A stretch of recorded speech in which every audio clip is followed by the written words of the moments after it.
All right. Good morning. I hope everybody's doing well that's listening to this.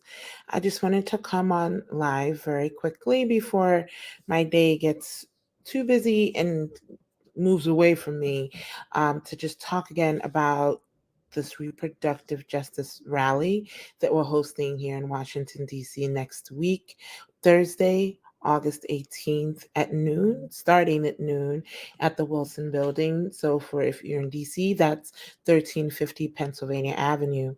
We um, we have a sign-on letter, and I hope folks do sign on. I hope I'm able to copy and paste really quickly uh, the sign-on letter, and I'll add it to this chat,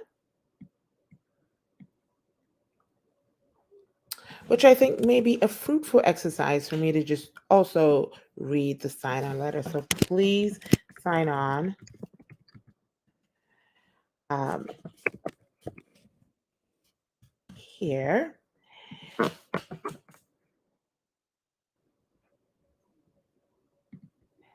So that's the sign-on letter. I hope that that this is accessible. I know it's a long link. I should have probably shortened the link.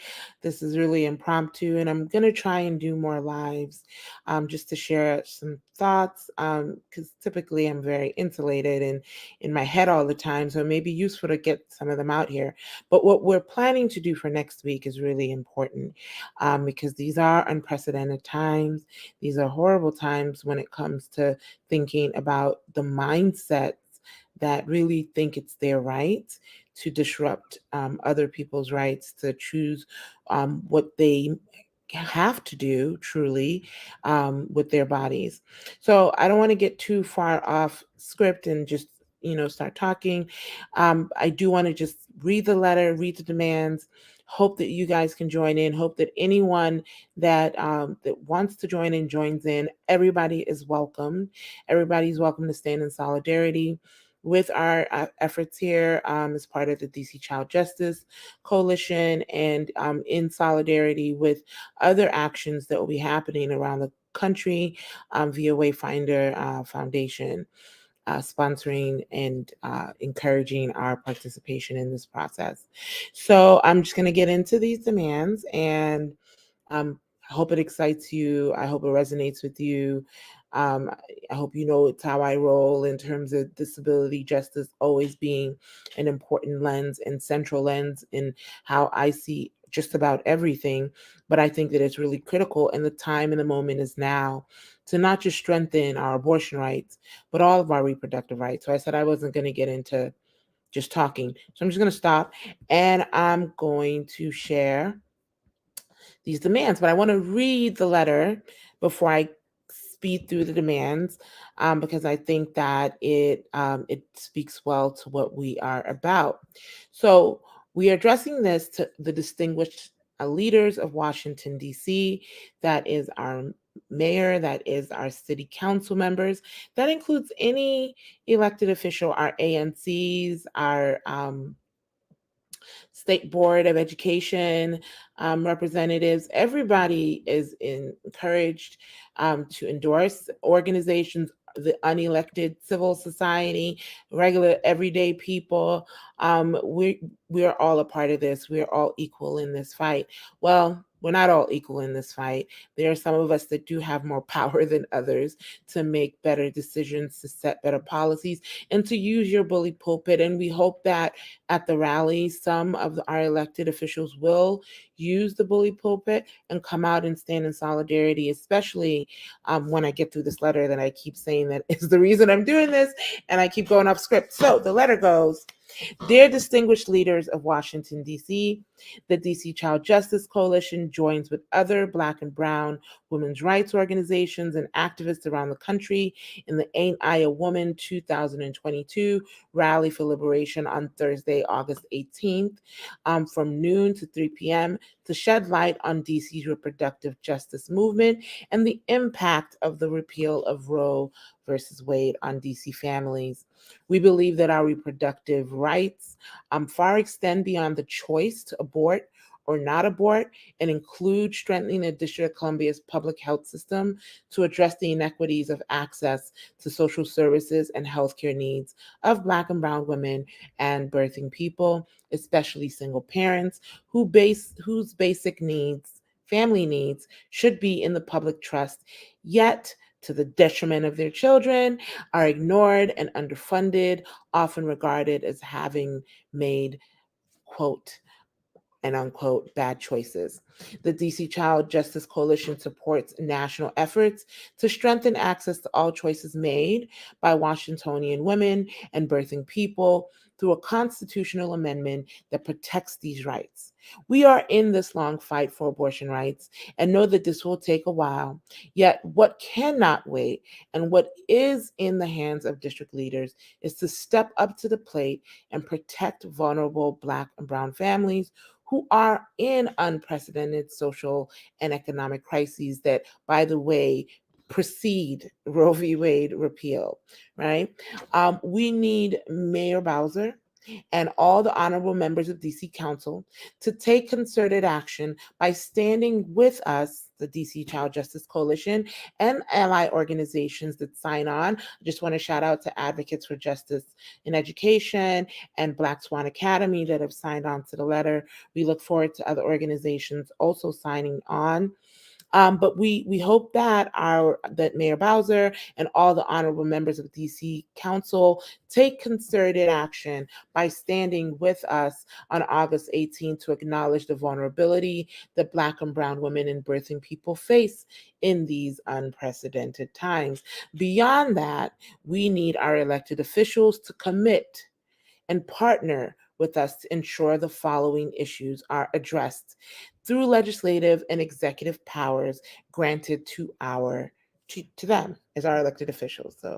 Um, so here are the list of the demands, and I just want to roll through what we plan to submit and announce, formally in that.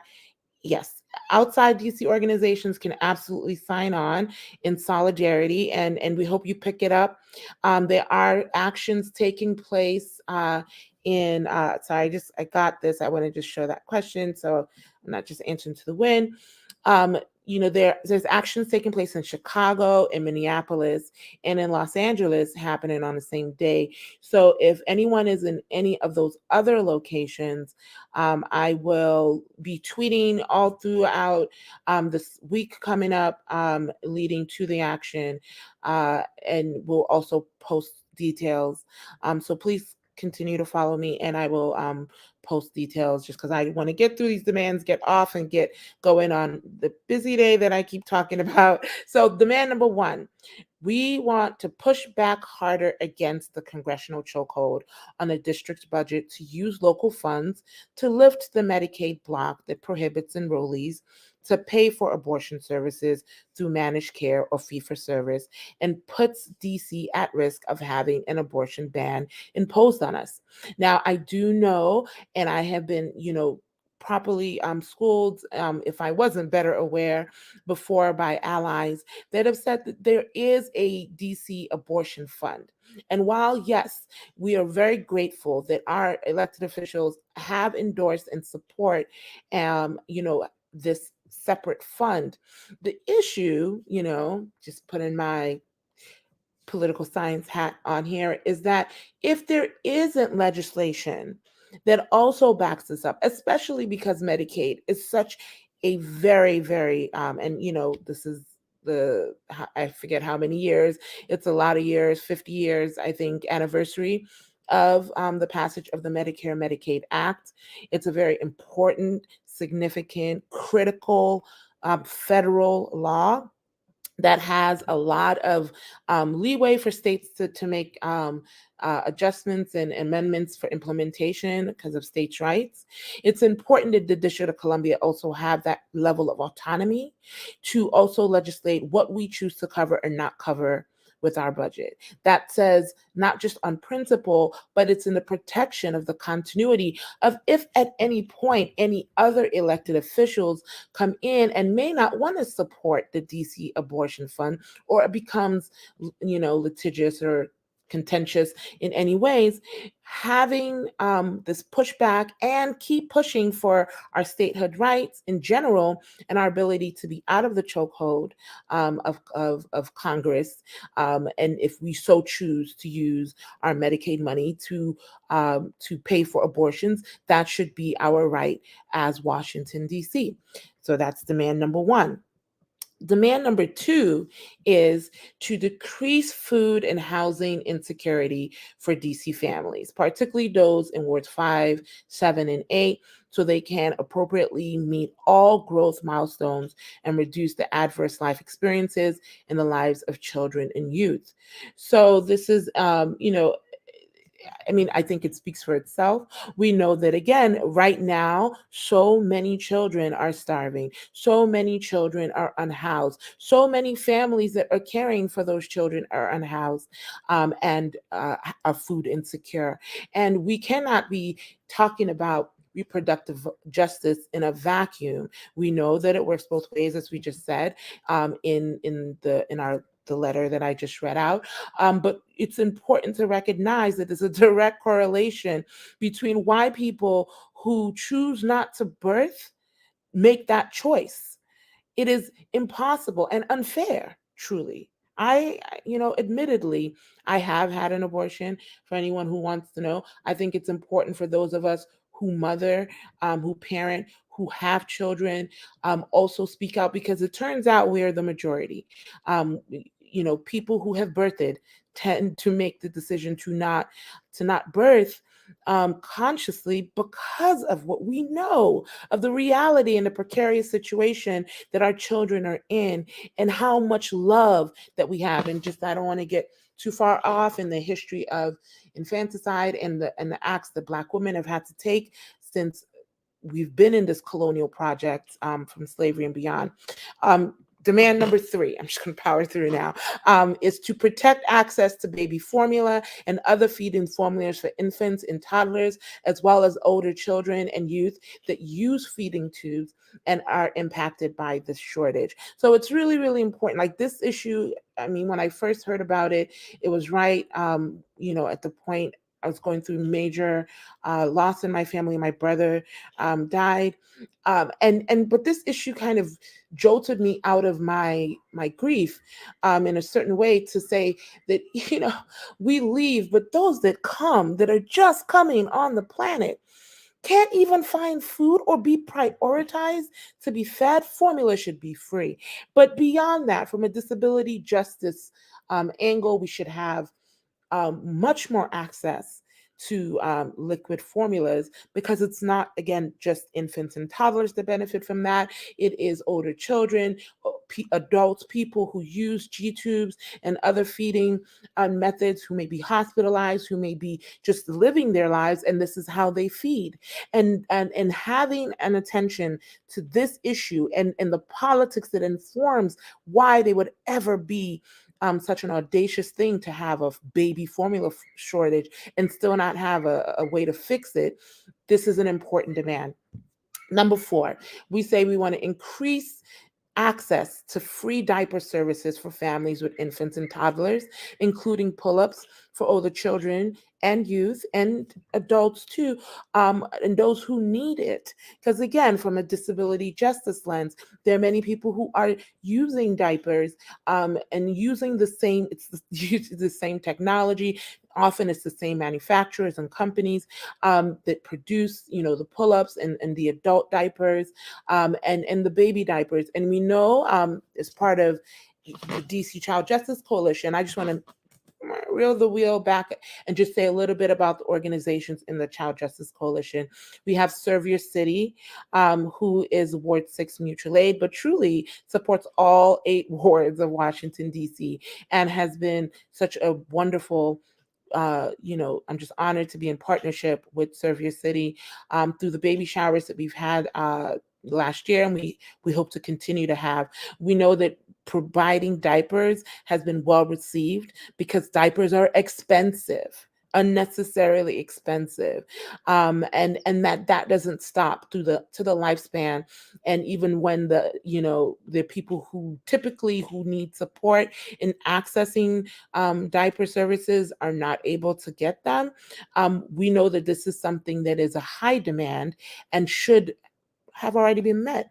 Um, Number five, we demand that there be a passage of a permanent guaranteed income in Washington, D.C., enabling marginalized Black and Brown families and other vulnerable Washingtonians to meet the basic needs and live with dignity and joy, as promoted by Mothers Outreach Network, who is a strong ally.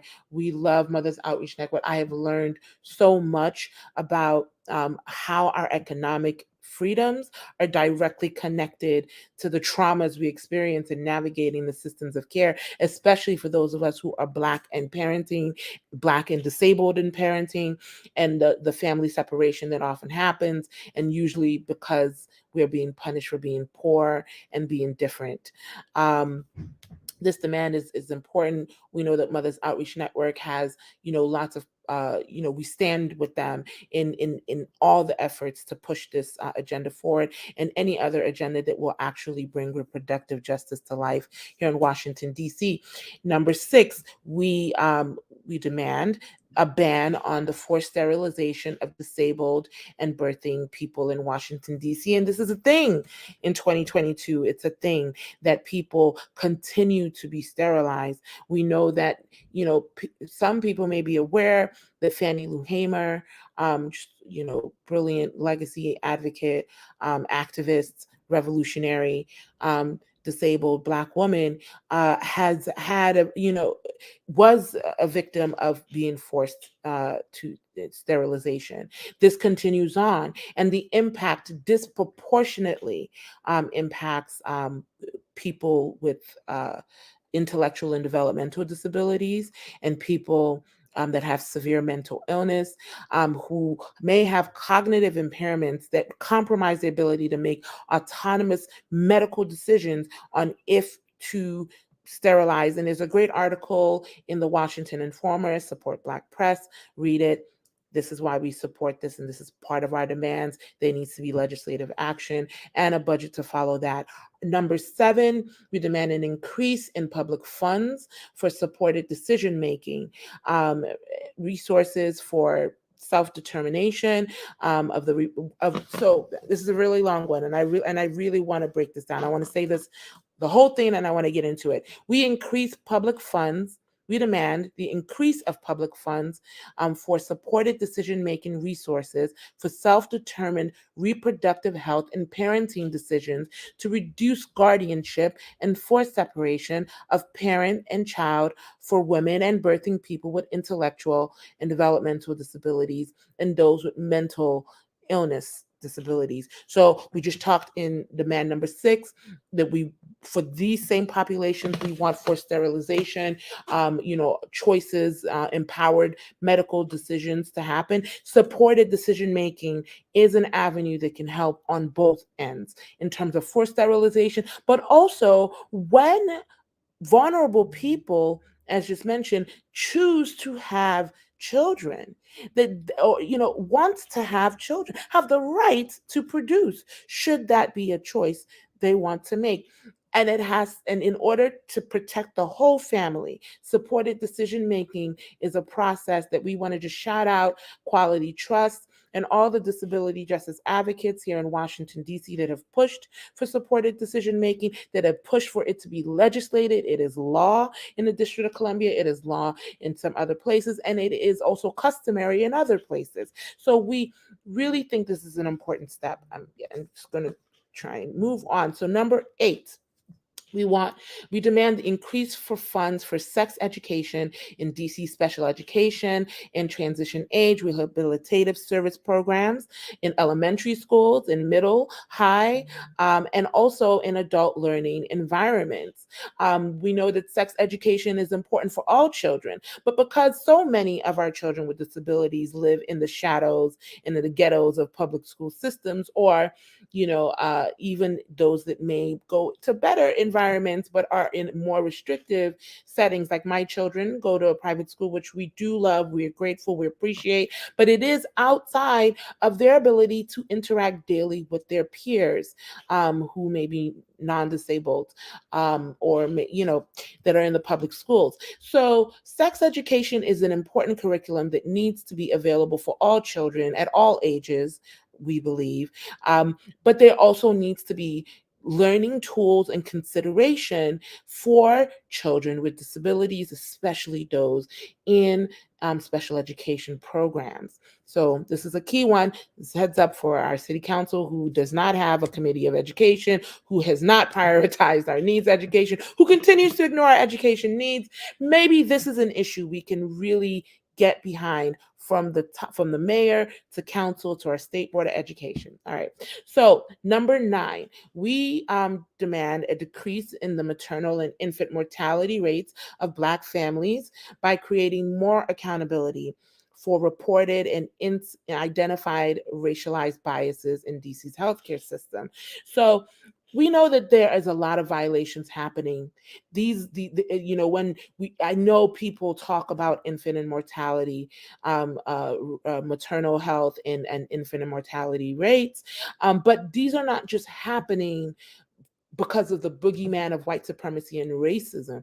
These are happening, yes, because of these things, but also because there are people in healthcare positions making racist choices. Choices to not serve, choices to overserve, choices to ignore, choices to assume, choices to not do your work to unpack.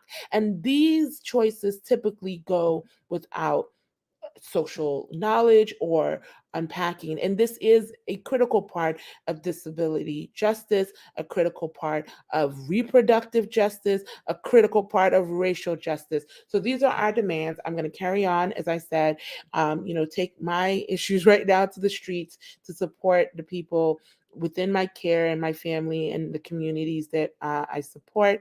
And I hope the folks join us on next Thursday, August 18th at noon. And definitely look forward to seeing you guys at the Wilson Building, 1350 Pennsylvania Avenue. See you in the streets. Talk to y'all soon.